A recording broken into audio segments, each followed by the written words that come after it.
Isso significa, gente, que a gente precisa deixar Deus reformar a nossa casa, o nosso entendimento, o nosso raciocínio. Porque muitas vezes a gente vem lá do Egito e nós temos um discernimento espiritual. Nós temos uma sabedoria, nós somos médicos, advogados, engenheiros ou super gênios ou sei lá. A gente tem um conhecimento que a gente adquire estudando, tem gente que gosta muito de ler. Aí vem para o Senhor e tenta aplicar todo esse conhecimento aqui, num reino que é de ponta cabeça. Os valores são totalmente invertidos. Bem-aventurados os que morrem. Bem-aventurados os pobres. Bem-aventurados os que choram. É tudo de ponta cabeça. E aí o que ele precisa deixar? Deus não vai jogar tudo no lixo. Sua matemática, sua física, sua biologia, não está tudo ruim. Mas precisa passar por um crivo precisa passar por uma purificação, por uma reforma. É mais fácil entregar o dom para Deus, continuar andando e deixar Ele devolver quando tiver melhor a casa, do que trazer Ele junto e continuar com Ele operando da mesma maneira como Ele operava antes. Porque como Ele operava antes, Ele vem sem o perfeito amor e sem a perfeita justiça. Ele vem com justiça própria e amor próprio. A gente não detecta isso. Então a gente pode usar um dom de discernimento para acusar, segregar e afastar, ou a gente pode usar o dom de discernimento para falar, ui, você precisa de libertação disso, vamos conversar? Você precisa de cura disso, vamos conversar? Tem pessoas que você não pode nem falar nada, você fala, tô aqui se você precisar de alguma coisa, tá? Porque tem gente que é muito mimimi, vai sair correndo na primeira, vai achar que você já está acusando. Não, você viu algo, a pessoa precisa da sua ajuda e você está assim, né? Então cala a boca antes, pergunta para o Espírito Santo, como é que eu chego nessa pessoa, o que eu falo? Eu tô vendo, é para fazer alguma coisa? Nunca vou me esquecer do Chuck Pierce falando isso uma vez. Uma senhora virou para ele e falou assim, nossa, você vê muito demônio em tudo quanto é lugar, né? Tipo, deu um chilepe nele.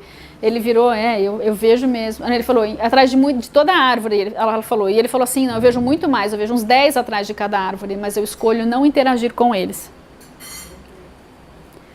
Ou seja, o que ele fala que ele está vendo é muito menos do que ele realmente está vendo. E tem pessoas que têm um dom muito aguçado de discernimento, mas não sabem o que fazer com o dom. Não sabem o que fazer com a sabedoria, não sabem o que fazer com o conhecimento. E então, na hora de usar, ao invés de gerar vida, gera morte.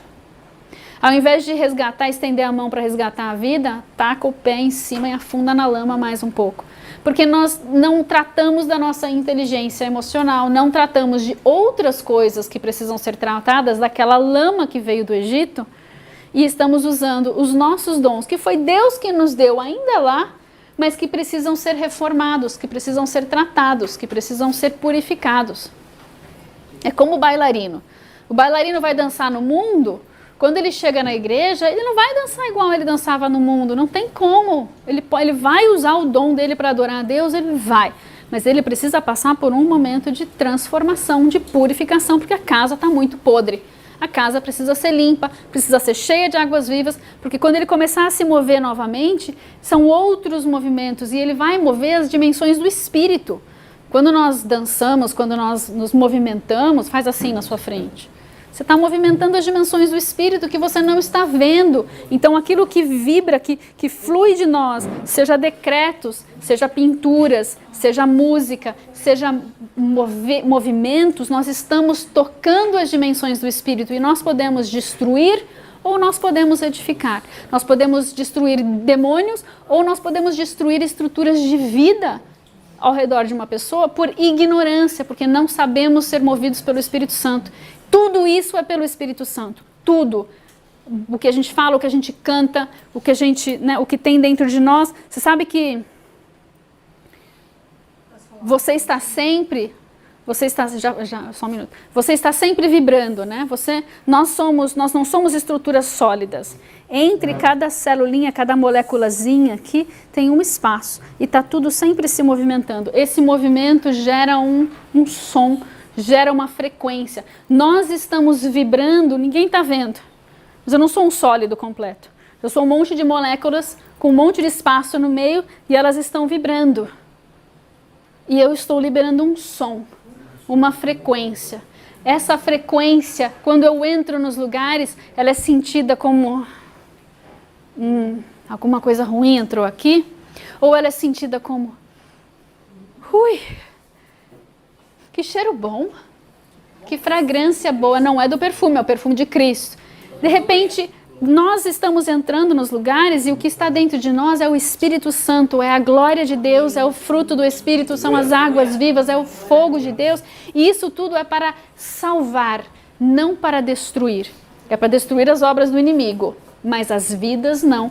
As vidas, Deus é que vai nos mostrar como nós vamos lidar com elas, mas é porque Ele morreu por elas. Às vezes é um desserviço, né? Eu pensar, não, teve gente que nasceu para ir para o inferno. Tem pessoas que são filhos de Satanás e pronto, que eu vou pegar 2 versículos e eu vou aplicar isso para... Né? Eu prefiro deixar essa doutrina na prateleira, porque se eu julgar quem é de Deus e quem não é de Deus, eu vou acabar cortando a cabeça de alguém, e aí quem vai prestar contas? Eu vou no tribunal de Cristo prestar contas pela decapitação de pessoas que eu achei que eram filhos de Satanás. E aí como é que fica a coisa? E tem gente que a cada 2 pessoas, cada 3 pessoas, 2 é de Satanás. Aí fica complicado, né?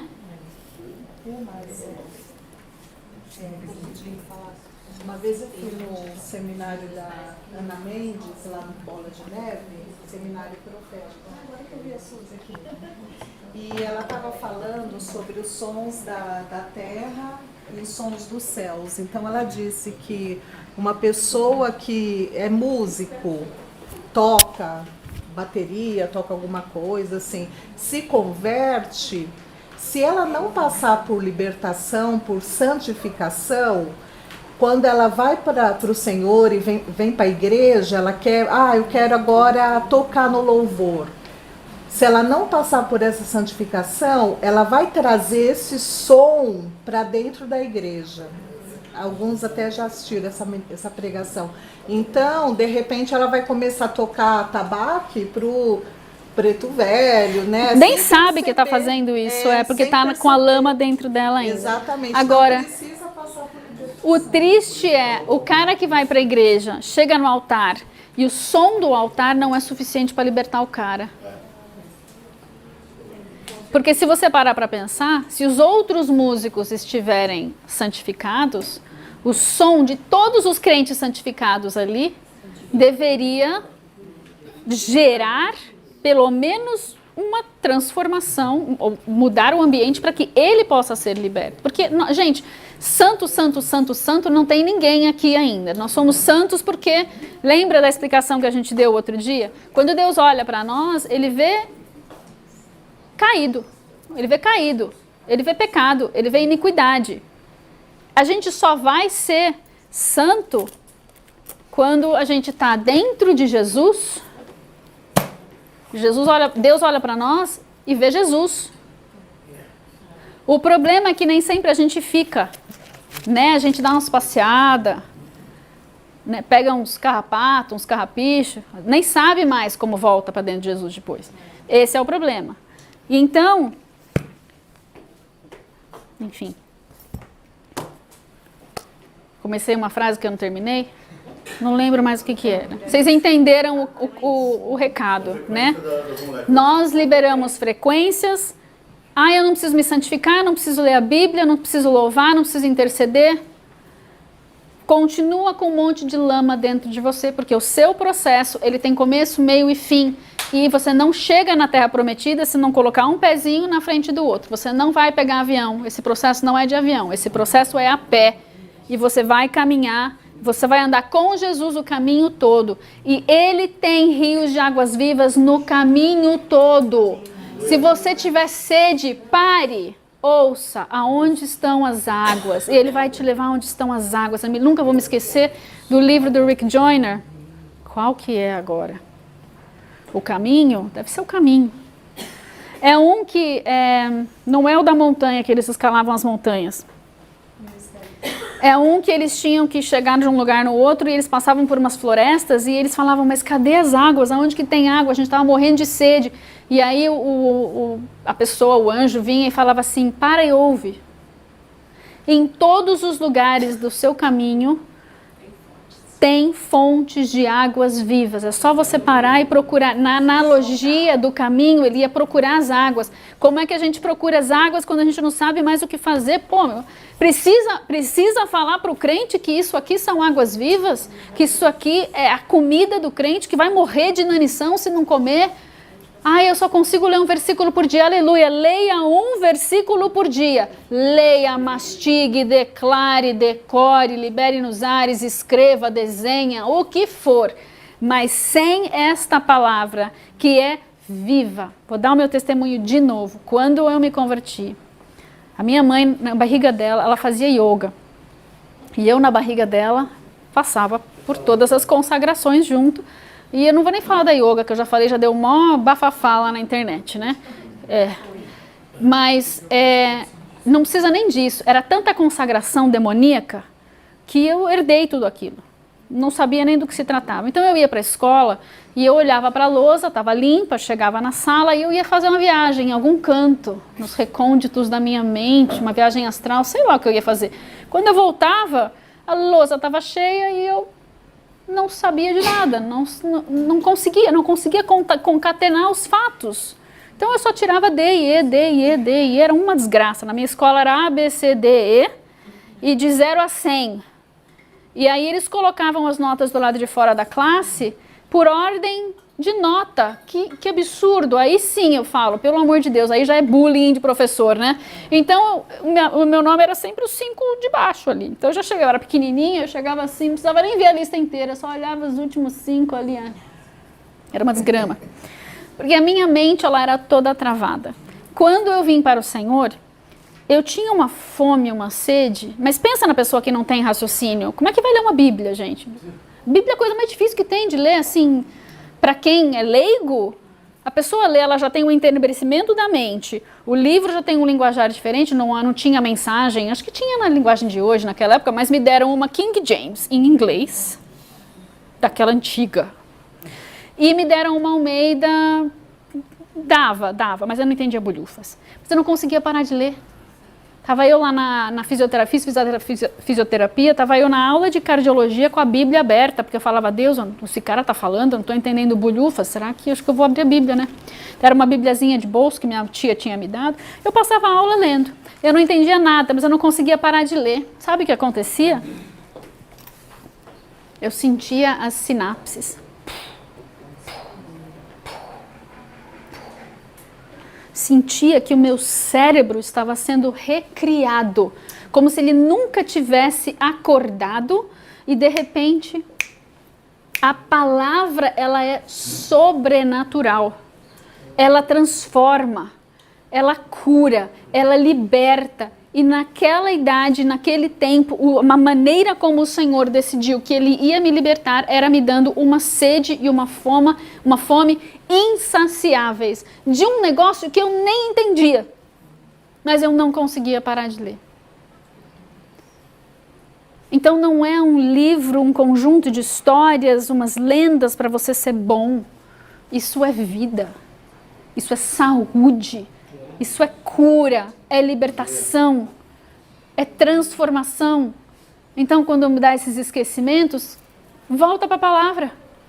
Né? Quando o inimigo vem trazer à memória as coisas que não te dão esperança, que são do seu passado, você vai trazer à memória a cura que Deus fez em você e que vai te dar a esperança de que Ele não vai te largar enquanto Ele não completar a obra que Ele começou em você, e Ele vai completar a obra que Ele começou em cada um de nós. Se você não sair dos caminhos do Senhor, se você continuar buscando, porque é tudo condicional, queridos, tudo na palavra. Se você fizer isso, então, Apocalipse, se você vencer, te darei. Para vencer, precisa continuar na corrida.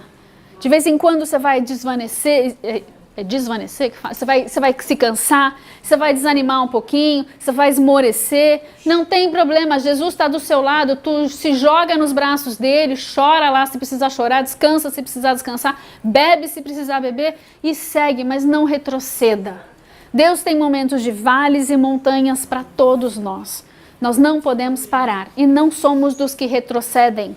Nós somos dos que avançamos para a vida eterna. Até a vinda do Senhor ou até Ele nos recolher, nós vamos continuar. Seja devagarinho, depois corre, depois para, depois chora, depois corre de novo. Não tem problema. Nós somos corpo para isso, para que nós não deixemos ninguém para trás. Porque o inimigo vem para os que estão ali para trás, para os que são os mais velhos, os mais novos. Lembra o exemplo do povo saindo do Egito? O inimigo vinha e atacava dentro de um rebanho os mais frágeis. Mas como nós amamos, como Jesus ama, nós vamos ouvir o Espírito Santo para ficar de olho nesse rebanho e ninguém ficar para trás. Por isso nós precisamos ter esses relacionamentos. Todos nós temos 2, 3 pessoas que são mais próximas. Alguns têm umas 15, 20 pessoas que são mais próximas. Tem gente que gosta de ter relacionamento, mas na hora do vamos ver, tem de ter pessoas que podem ir tirar os seus carrapichos. Porque todo mundo passa de vez em quando por um arbusto empesteado. Todo mundo de vez em quando toma um tropeção e cai de cara na lama. Precisa de ter alguém para te ajudar a levantar. E para isso nós precisamos ter esse perfeito amor que não vai te julgar, te criticar e te pisotear, te enfiar mais ainda na lama. Procure, se você não tem algum relacionamentos para caminhar junto com você, pessoas que você tenha coragem de se abrir, de ser vulnerável, de confessar os seus pecados, peça para o Espírito Santo trazer para a sua vida pessoas assim. Quando eu fui liberta, eu contei da semana retrasada, né? Quando eu fui liberta de Jezabel, levou 7 anos de intercessão. E quando Deus falou agora, você entendeu? Agora eu entendi. Porque Deus falou que tinha na minha herança aquela estrutura, mas eu não sabia onde se manifestava em mim. Todo mundo tem comportamento, gente, pecado tem nome, tá? Então eu confessava por associação, porque Deus tinha falado que tinha, mas eu não sabia o que exatamente, além da estrutura familiar, eu estava confessando. E eu falei, Deus, quando o Senhor me mostrar, não tem como... Eu sentia que eu precisava ter aquele comportamento. Levou 7 anos para me mostrar o comportamento. Eu estava no deserto de Arad, em Israel, quando ele me mostrou, ele me levou para a ilha de Chipre 3 semanas, para me reformatar, para eu não morrer com um escândalo, porque eu fiquei escandalizada comigo mesma. Eu falei, mas eu faço isso? Não é possível. Quase entrei em depressão, eu acho que até entrei num princípio de depressão, mas não foi clínica, ainda bem, ufa, aleluia. Porque quando Deus te mostra certas coisas em você, cara, isso te derruba, porque você tem uma justiça própria, né? Você acha que você é a última batatinha do saco. Então a gente nunca imagina que a gente vai conseguir passar por coisas que nós somos tão ruins às vezes, né? Quando ele me mostrou, ele me levou lá para Chipre, tratou, né? Acho que eu vivia numa bacia de unguento, porque tudo doía, assim, espiritualmente, minha alma, tudo gritava. Aí quando eu cheguei em Jerusalém, eu falei, ok, Deus, quem vai pôr a mão na minha cabeça agora? Aliás, alguém, não lembro mais quem, me perguntou, eu preciso de alguém colocar a mão na sua cabeça? Só se o Espírito Santo mandar. Eu sentia que eu precisava confessar aquilo, verbalizar aquilo diante de pessoas. E você vai contar isso para um monte de gente que vai fazer calúnia e difamação com você depois? Não vai, você tem pessoas que você confia, né? Pois lá em Jerusalém eu conhecia um lugar que fazia intercessão toda quarta-feira, umas senhoras. Que delícia! Pensa na intercessão profética, que todo mundo está ouvindo o Espírito Santo, a gente vai trazendo as palavras, Deus vai falando, cada um vai falando, e aí a gente faz os decretos, faz o ato profético, amém, agora vamos comer, sabe? Assim, que delícia. E aí Deus falou, são elas, eu falei, topo. Ninguém me conhece pessoalmente aqui, eu não sei o que vão fazer com o meu nome. Fui. Mas assim, Senhor, eu sou extremamente prolixa, vocês estão vendo, né? Eu preciso conseguir, elas me dão 5 minutos, então eu precisava falar, Deus me mostrou isso, o comportamento é isso, põe a mão na minha cabeça e expulsa, por favor. Tipo, assim. E foi. E aí elas trouxeram palavras do Senhor, veio com bálsamo, veio com amor, veio com santidade, veio com maturidade. E eu saí de lá toda quebrada, assim, tipo na UTI, mas sem o câncer, né? Com os ossos tudo colocado no lugar, tipo a pessoa até com aquele negócio assim aqui na perna, mas viva. Saí viva sem aquele podrão. Só que aqui está o processo da manutenção daquela libertação. Quando o negócio sai de você, eu estava com o Senhor já há uns 20 anos, tá? Só falando para vocês que Tem coisas que Deus mostra, primeiro Ele te fundamenta, porque senão você morre. Tem libertações que a gente não aguenta. Então ele deixou isso daqui lá para o fim, e eu passei aqueles 7 anos só orando. Quando o negócio sai de você, fica um vácuo, fica um vazio, fica um molde daquela estrutura. Então eu tinha aquele comportamento por causa da estrutura. Quando a estrutura saiu, o molde ainda estava lá e a minha alma estava acostumada com o molde. Logo, o que aconteceu depois foram uma série de provas para que eu pudesse perceber, que a minha alma soubesse quando estava agindo ou reagindo de acordo com o molde, porque o molde levou um tempo para ser refeito, para moldar de acordo com o Espírito Santo, para que aquele comportamento fosse mudado na sua ação e na sua reação, porque tem coisas que habitam em nós, entre aspas, sei lá como você vê o endemoniamento, né?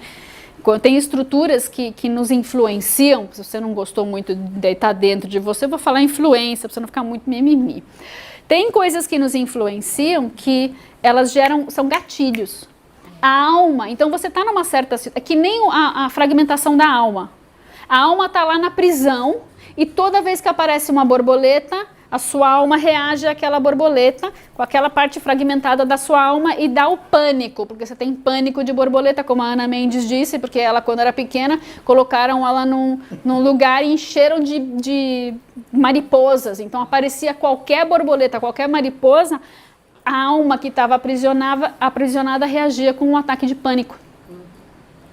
A pessoa que tem claustrofobia, porque tem algum trauma, seja do ventre da mãe, seja de um elevador, ela está com aquela alma aprisionada, fragmentada, então ela está reagindo de acordo com aquela parte da alma dela que está ali. Se você nunca ouviu falar disso, mas você sente que, meu Deus, deve ser isso que acontece comigo, procure um libertador. Procure uma pessoa. Quem ministra sobre isso, levanta a mão. E isso, olha ao seu redor, se você precisar de alguém, então, e as pessoas que podem te ajudar. Não olha para mim, eu posso até ajudar. Eu sei muita coisa, mas não é a minha área. Capaz de eu catar o cajado e sair, né?